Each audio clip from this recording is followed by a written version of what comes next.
दफ़ा पहले यही ग्राउंड्स में मीटिंग हुआ था। ఒక వారం క్రితమే ఆ హాల్లో మీటింగ్ అయితే ఆ హాల్ కూడా ఫుల్ అయింది। వారం తర్వాత ఈరోజు ఇక్కడ మీటింగ్ పెడుతుంటే ఇక్కడ హాల్ ఫుల్ అవుతుంది। మరి బయటనేమో కొన్ని పార్టీ నాయకులు बीआरएस कमजोर हो गया, बीआरएस का पता ही नहीं है అని చెప్తున్న వారందరికీ కూడా ఇదంతా ఒక నిదర్శనం అనే విషయాన్ని కూడా వాళ్ళు గమనించాలనే మాట మనవి చేస్తూ ఆ రోజు చెప్పాను, ఈ రోజు చెప్తున్నాను, ఇన్ని హాల్లు ఫుల్ చేస్తున్నారంటే దీనికి ప్రధాన కారణం एक बहुबली है आपके साथ गणेश गुप्ता जी। ఆయన ఉన్నాడు కాబట్టి అటు హాల్ అయినా ఇవల్ల ఈ హాల్ అయినా ఇంకా వారం 10 రోజులైనాక పెద్ద మైదాన్ అయినా కేటీఆర్ గారిని తీసుకొచ్చి ప్రసంగించే కార్యక్రమం అయినా ఎప్పుడు కూడా ఫుల్ ఉంటుందనే ఒక విశ్వాసం మాకు నిజామాబాద్ ప్రజలపై ఉంది। మీ అందరికీ తెలుసు, ఒక చిన్న ఉదాహరణ చెప్పాలంటే నౌకరీలు పడుతుంటాయి అక్కడక్కడ, ఏదైనా మంచి కంపెనీ నౌకరీ పడుతున్నదంటే వందల మంది వేల మంది దరఖాస్తులు పెట్టుకుంటారు। ఇక దోకేబాజ్ కంపెనీ నౌకరీలు పడుతున్నాయంటే బయట ఒక్క మనిషి ఉండడు।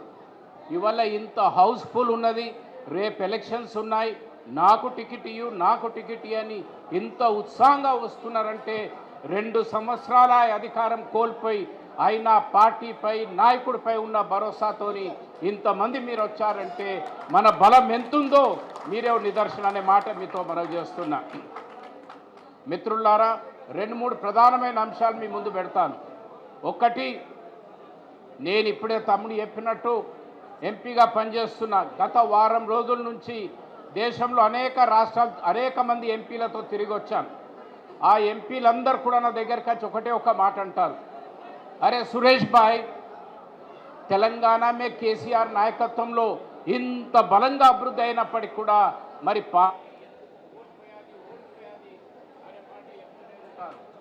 మరి దానికి కారణం మీ అందరు గమనించాలి, చాలా సీరియస్గా మీరు ఆలోచించాలి।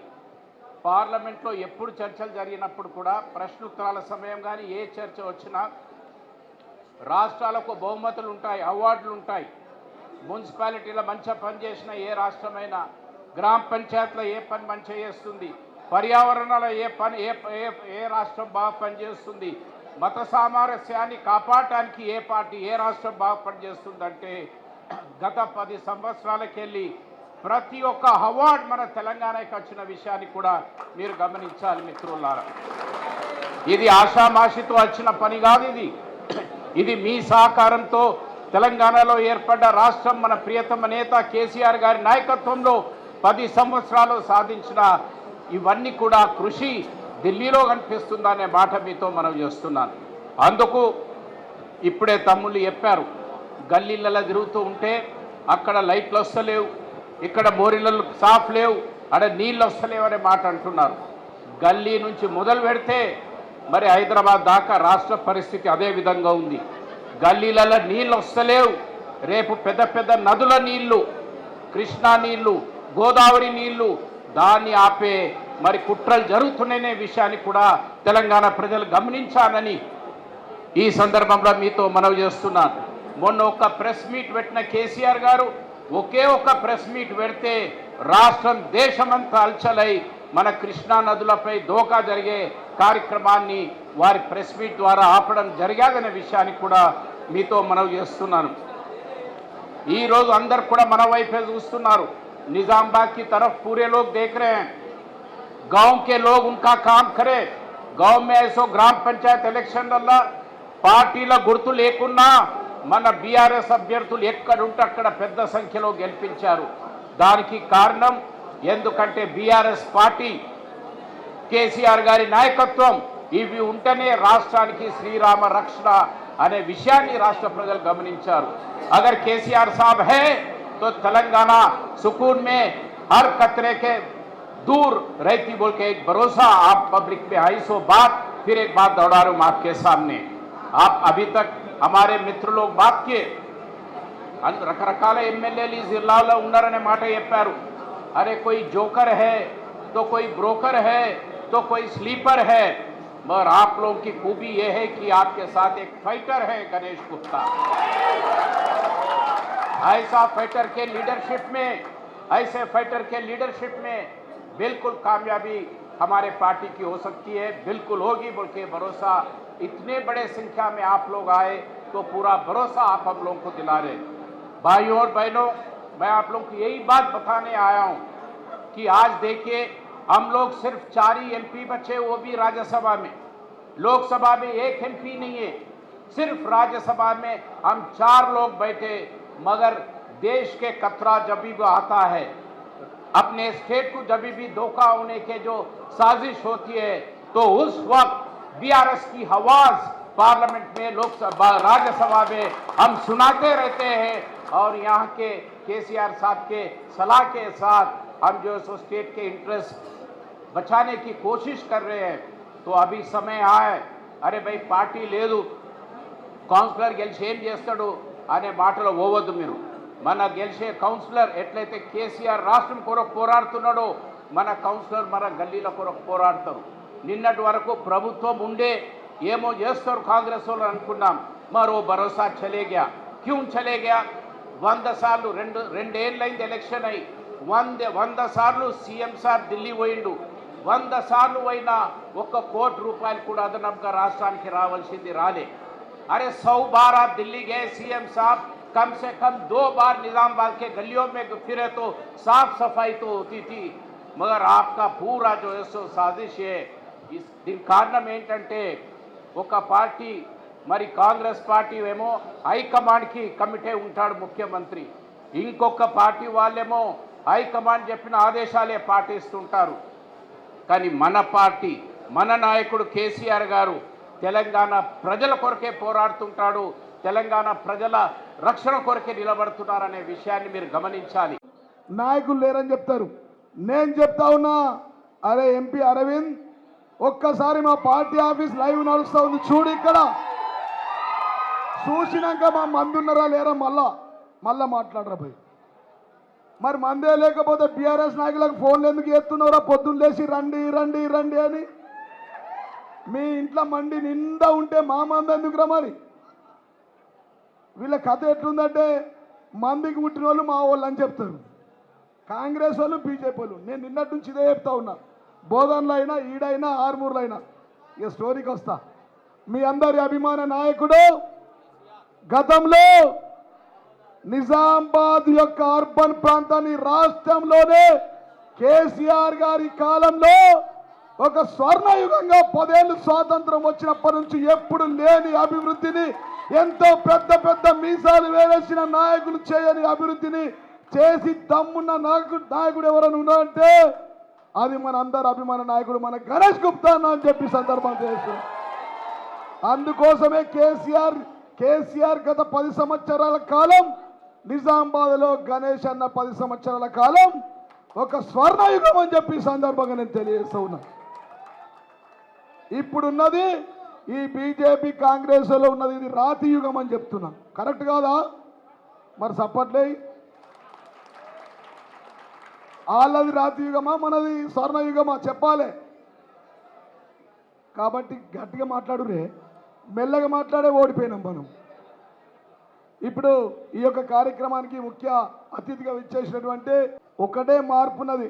ఆర్మూర్ నుంచి నిజామాబాద్ దాకా 25 కిలోమీటర్ దూరం. నాది 25 కిలోమీటర్ల పొడవున నాదే ఆర్మూర్. గణేష్ అన్న ఇల్లు దాటి నుంచి ఈడు దాకా గంత దూరం 25 కిలోమీటర్ల డివైడర్లు కట్టినటువంటి గొప్ప వ్యక్తి నిజామాబాద్ చరిత్రలో ఎవరున్నారంటే అది మన గణేష్ అన్న అని చెప్పి సందర్భాన్ని తెలియజేస్తున్నాం. గతంలో నేను మాణిక్ బండర్ ఖాన్ నుంచి ఎంటర్ అయితే పచ్చని చెట్లు, చకచక మెరిచే డాంబర్ రోడ్లు, రాత్రి పూటి దుబాయ్ లైట్లతో నిజామాబాద్ ఉండేది. ఎట్లా?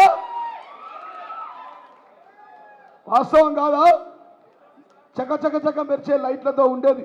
అటువైపు ట్యాంక్ బండు, ఇటువైపు హైదరాబాద్లో మించినటువంటి శ్మశాన వాటిక అభివృద్ధి, ఇటువైపు రోడ్లు, ప్రతి ఇంట్లో నల్లా తిప్పితే నీళ్లు, వేల కోట్ల రూపాయల అభివృద్ధితో ఉన్నటువంటి ఆ రోజులుండే.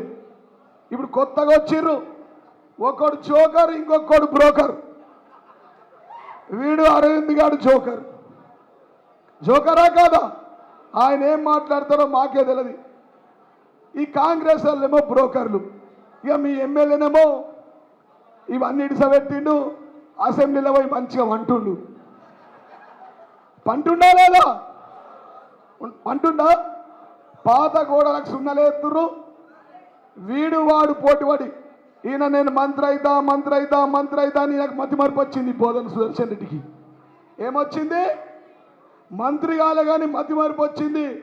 వీడొక కత్తెర జేబులో పెట్టుకుంటుడు కాంగ్రెస్ వాడొక కత్తెర జేబులో పెట్టుకుంటుడు. ఇక గణేష్ అన్న తెచ్చినాయి, బాజిరెడ్డి అన్న తెచ్చినాయి, మన బోధన్ షకీల్ అన్న తెచ్చినాయి, నేను తెచ్చిన అన్నిటికీ ఆ కత్తెరలు పట్టుకుంటా కాయించి కొట్టుకుంటా పోతున్నారు, కత్తిరించుకుంటా పోతున్నారు. ఫండ్స్ ఇవ్వడి అంటే జీవోలు పాతాయి, జీవోలన్నీ పాతాయి. వచ్చిన నిధులు కొత్త జీవోలని డూప్లికేట్ మాటలు మాట్లాడతారు. ఇది వాస్తవం కాదా? వాస్తవమా కాదా? 2 సంవత్సరాలలో ఒక్క జీవో కూడా తెలియ బోధనలో,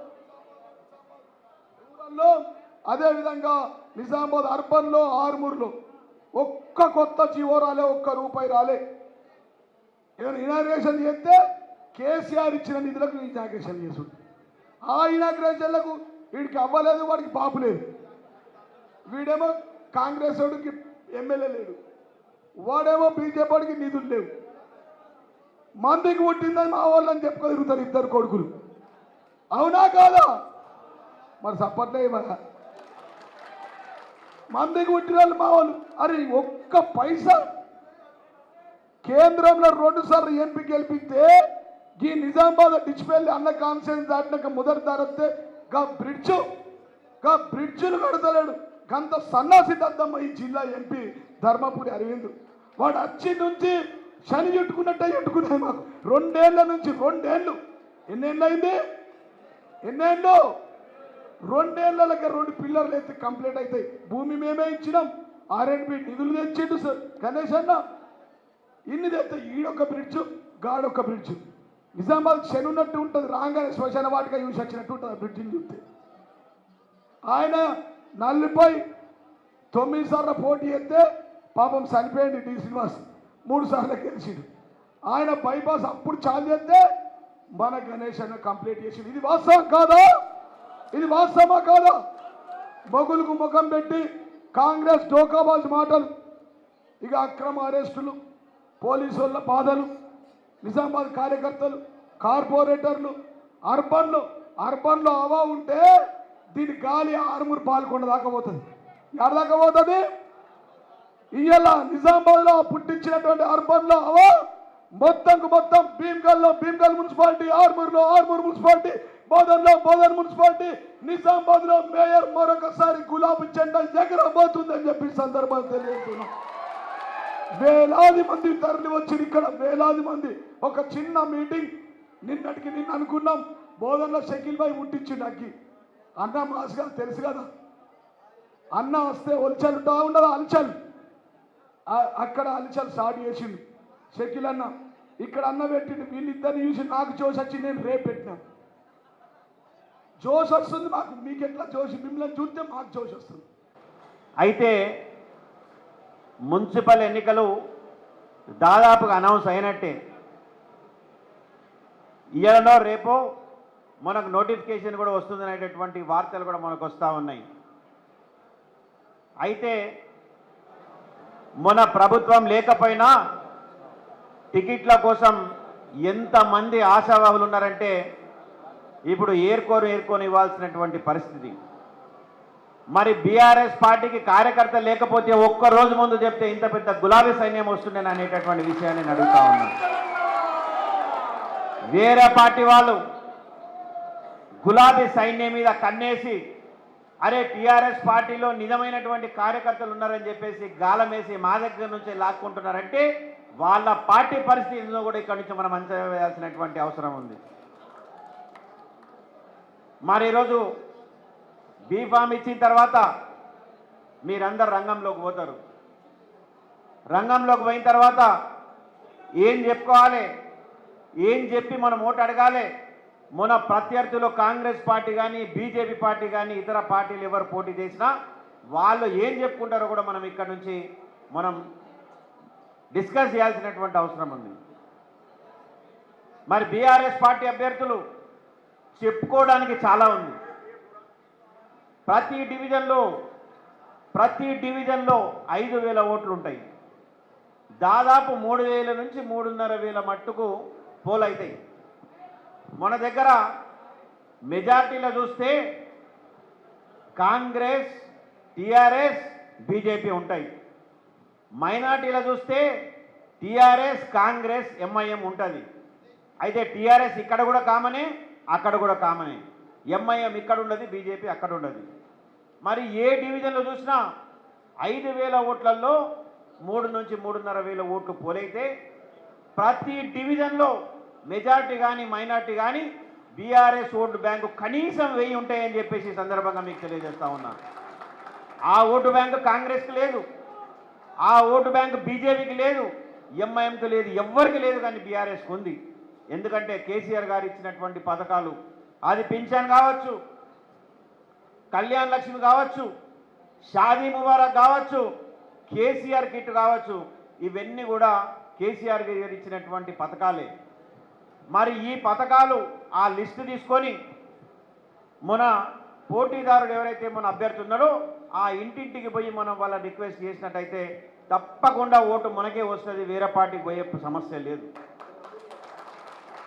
మళ్ళీ నిజామాబాద్ పట్టణ అభివృద్ధి గురించి మనం మొదలుపెట్టినట్టయితే నిజామాబాద్లో నూతన కలెక్టరేట్ కట్టింది మనం, అది ఏ పార్టీకి హక్కు లేదు.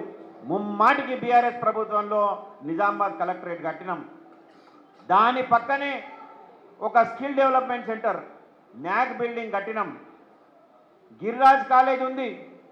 గిరిరాజ్ కాలేజీలో ఎప్పుడో 1940లో గిరిరాజ్ అనేటటువంటి ఒక పెద్ద ఆయన కట్టిన బిల్డింగ్ తర్వాత మళ్ళీ రెండో బిల్డింగ్ కట్టింది బీఆర్ఎస్ ప్రభుత్వ హయాంలో అనేటటువంటి విషయాన్ని మీకు గుర్తు చేస్తా ఉన్నాను. ఒక రైల్వే వంతెన విజయ్ టాకీస్ దగ్గర వర్షం పడితే ట్రాఫిక్ జామ్ అవుతుండే, కానీ ఈరోజు ఆ పరిస్థితి లేదు.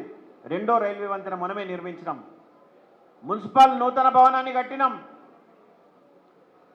మినీ ట్యాంక్ బండ్ కట్టినాం, మరి అహ్మదీ బజార్ కట్టినాం. మళ్ళీ ఖలీల్వాడీలో మనం ఒక మార్కెట్ని కడితే దాన్ని మధ్యలో ఆపేసిను. కళాభారతిని కూడా మనం కట్టినాం. కళాభారతి మనం ఉన్నప్పుడే ఫౌండేషన్స్ చేసి మొదలైంది, ఇప్పటికీ నడుస్తూ ఉన్నది.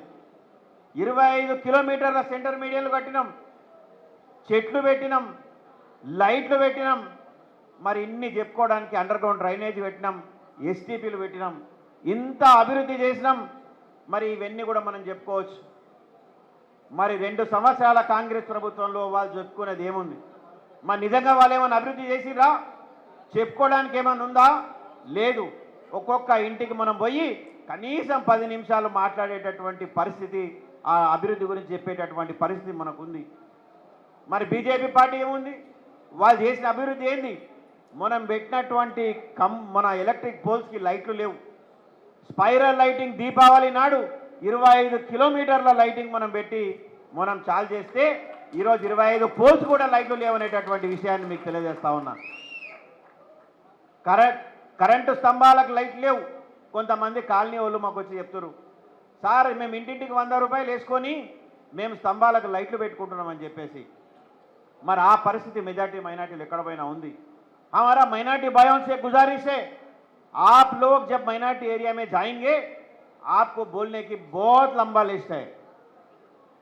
निजामाबाद में तेलंगाना, पूरा तेलंगाना में निजामाबाद में हम 6 माइनॉरिटी स्कूल बनाया.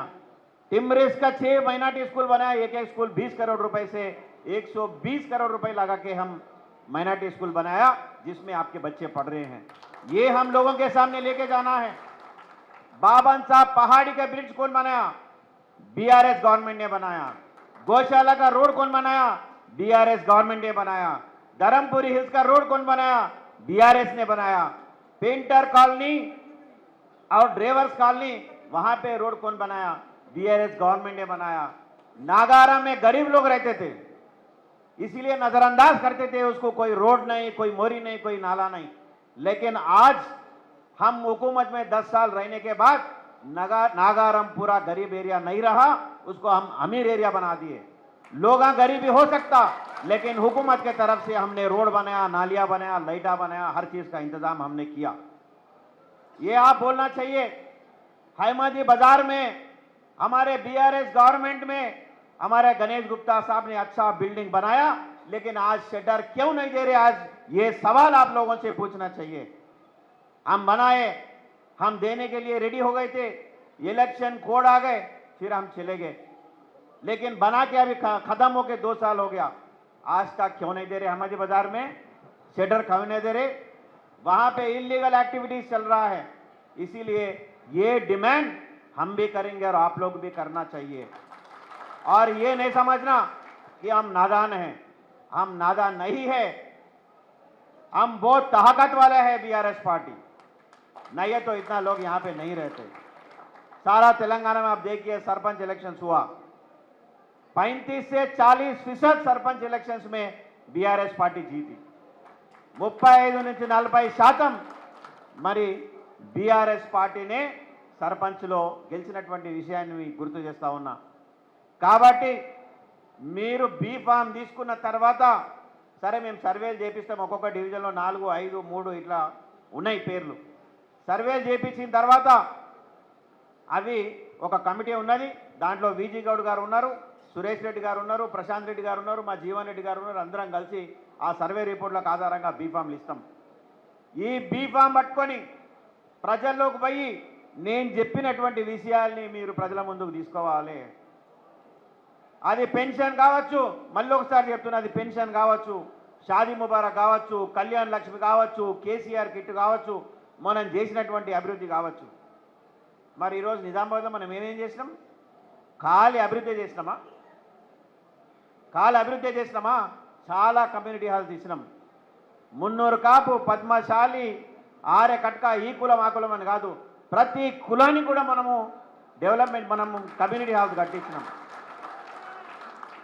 ఉమెన్స్ డే వస్తే 3 రోజులు పండగ, రాజీవ్ గాంధీ ఆడిటోరియంలో మన మహిళా సోదరమణులకు పట్టు చీరలు పెట్టి భోజనాలు పెట్టి సహపంక్తి భోజనం చేసినాం। కరోనా వస్తే డైలీ 2,500 మందికి మనం భోజనాలు పెట్టాం ఇక్కడ, ఆ విషయాన్ని కూడా మనం గుర్తు చేయాలి, అది ప్రభుత్వ డబ్బులతో కాదు, మన డబ్బులతో చేసినాం। సఫాయి కార్మికులు ప్రాణాలకు తెగించి సఫాయి కార్మికులు వాళ్ళు మనకు సేవ చేస్తే లాక్డౌన్ పరిస్థితి, లాక్డౌన్ సిచ్యువేషన్లో వాళ్ళకు కూడా మన లాక్డౌన్ అయిపోయిన తర్వాత సన్మానం చేసి వాళ్ళతో సహపంక్తి చేసినాం, సహపంక్తి భోజనం చేసినాం।